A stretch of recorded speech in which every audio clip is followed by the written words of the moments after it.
একবার চেক করতে হবে আমাদের অন্তর কি বলছে। আমাদের অন্তরে তো এটা তো নেই যে আমরা কুরবানি করছি শুধুমাত্র মাংস খাওয়ার জন্য। আমাদের অন্তরে তো এটা তো নেই যে মানুষকে দেখানোর জন্য আমি কুরবানি করছি। আমি কুরবানির পশু কিনেছি তো শুধু একমাত্র মানুষের কোন প্রশংসা শোনার জন্য কুরবানি গরু কিনেছি, এটা তো নয়।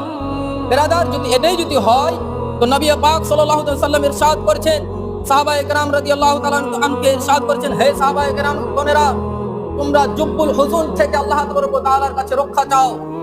সাহাবায়ে কেরাম জিজ্ঞাসা করছে, ইয়া রাসূলুল্লাহ, ইয়া হাবিবাল্লাহ, নবী গো, জুব্বুল হুজুন কি জিনিস, এটা ফের আবার কি? তো নবী পাক সাল্লাল্লাহু আলাইহি ওয়াসাল্লাম বলছেন, জুব্বুল হুজুন হচ্ছে একটা জাহান্নামের নাম, একটা জাহান্নামের ঘাটির নাম।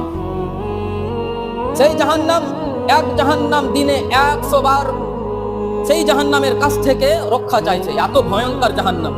আবার সাহাবায়ে কেরাম জিজ্ঞাসা করছে, ইয়া রাসূলুল্লাহ, ইয়া হাবিবাল্লাহ, নবী গো, এই জাহান্নামে কাদেরকে প্রবেশ করানো হবে?